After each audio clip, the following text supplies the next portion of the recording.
So, good morning and welcome to our last call of the year. Um, Today, we're going to talk about something that I think is something a lot of people just overlook. Um, I kind of looked at this and said, why is it that some agents are able to produce at a high level year after year after year and others don't? And one of the things that hit me was it's easy to sell a house. No, let me rephrase that. It's easy to sell one house. Might even be easy to sell two or three. But to sell 20 or 30, it's not easy. It's simple, but simple doesn't always mean easy. And so I thought about that and I said, there's a lot of agents out there. Maybe they close 10 this year, but they want to do 20 next year.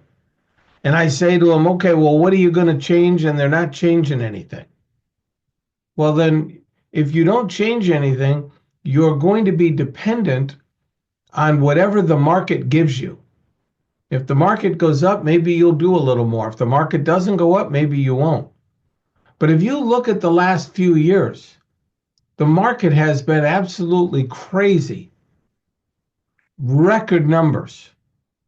Up until this year, when it kind of slowed a little bit in some areas, some it didn't, but for the most part, the last few years, and nobody saw this coming. When COVID hit, nobody saw this coming. You didn't have anybody that says, yeah, shut the whole country down and the real estate market's going to take off at levels we never have seen before. Nobody's going to be able to look at houses, but you're going to get 25 offers in a matter of 15 minutes. Yet nobody saw that kind of stuff coming, but it did. And the question is, how many homes did you sell during that time? Because the market was surely an influencer in people that did a lot more business. It helped a lot of people do a lot of business. And if you're not one of those, then you need to look at this and say, okay, the market is not going to drive what I do. I better make some changes. And I thought, what better system can I share with you than answering the one question that consumers are going to ask more and more and more, I think, in the upcoming year. And that question is, why should I do business with you? There's a lot of choices out there. What's your specialty? What do you do? Why should I list my home with you? Why should I buy through you? And most realtors have a very standard, simple answer. Well, I'm the best. Well, everybody can't be. What makes you different? Well, I market the heck out of your house. I get drones to take pictures, and I put boy, the colors on our sign are so vibrant that it makes everybody call us and buy that. Boy, do we hear some silly answers.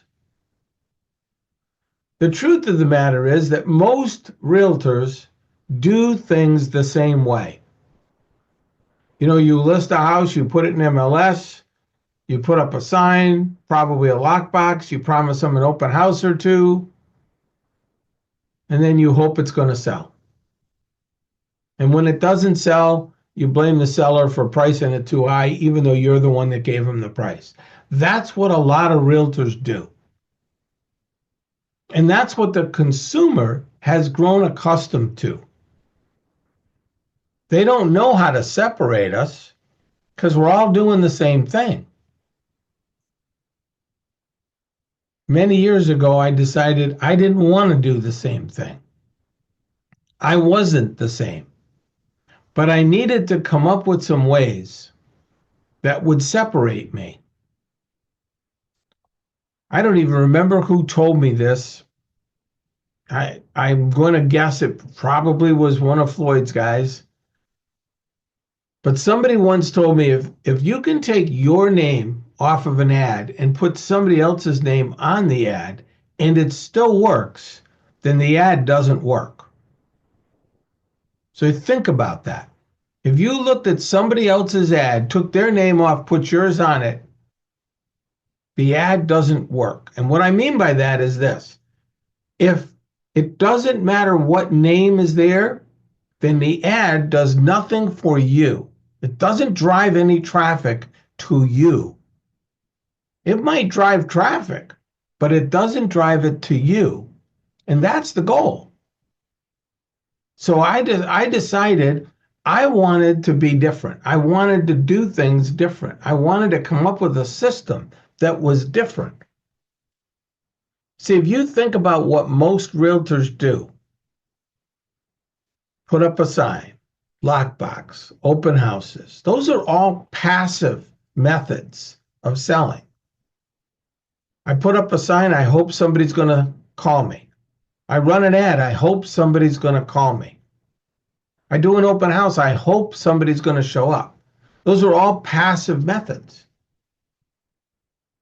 Most realtors don't do active selling. So I changed the way I was selling.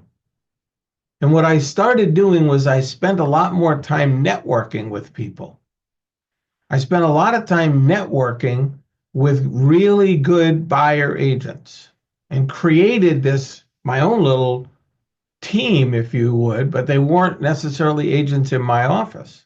They were agents out there that worked with other companies. And just so you know, yeah, no, my broker wasn't a fan of it when I first started doing it because she wanted to keep everything in-house. But I wanted to get them sold.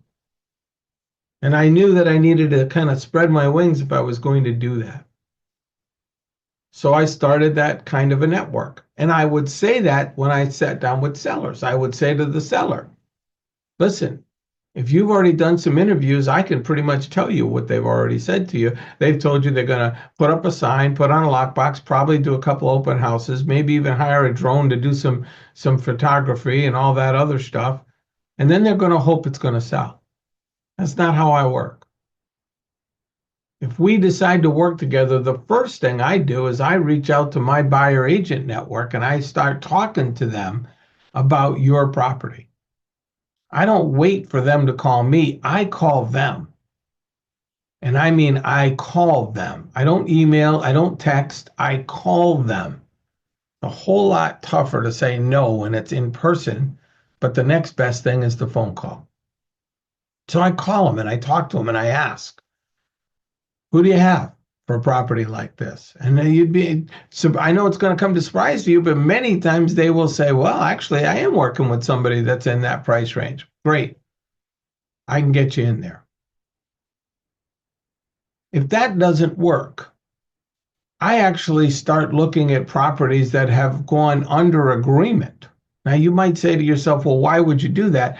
Because in the market we're in, more than 25% of the deals that go under agreement fall apart for one reason or another.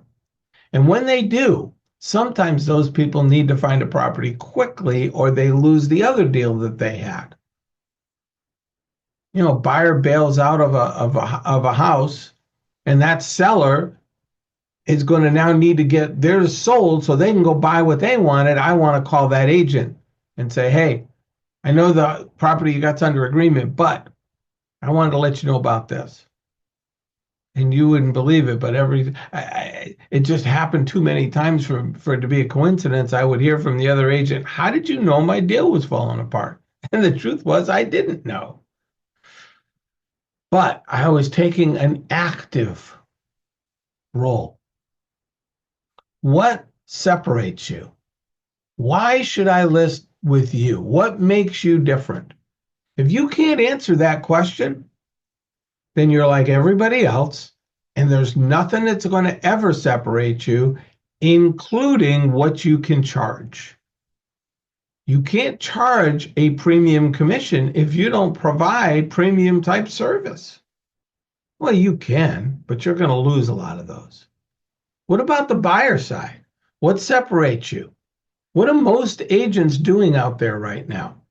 Well, they're getting an email address and they're telling them, "Hey, I'll make sure you're at the top of the list. You'll get the properties that come out that meet your criteria. You're going to know first thing in the morning." Yeah, why?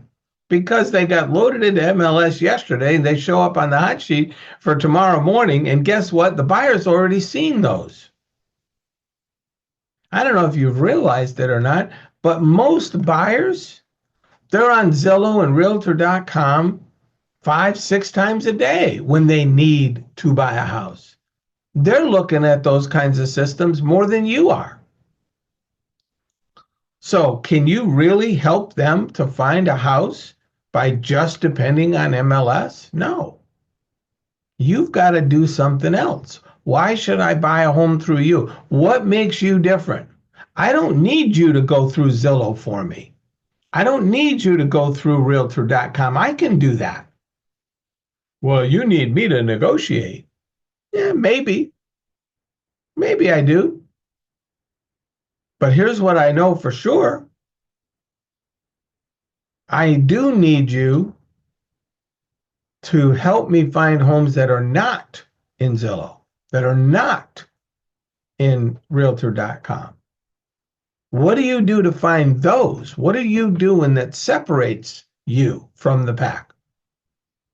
Are you calling people that aren't on the market and you kind of have this little private stash of homes that aren't active yet? Because a lot of top producers do that. Sometimes they're just referred to them from people that are in their own database, but most top producers have homes that are not yet on the market, and they know they're going to sell eventually.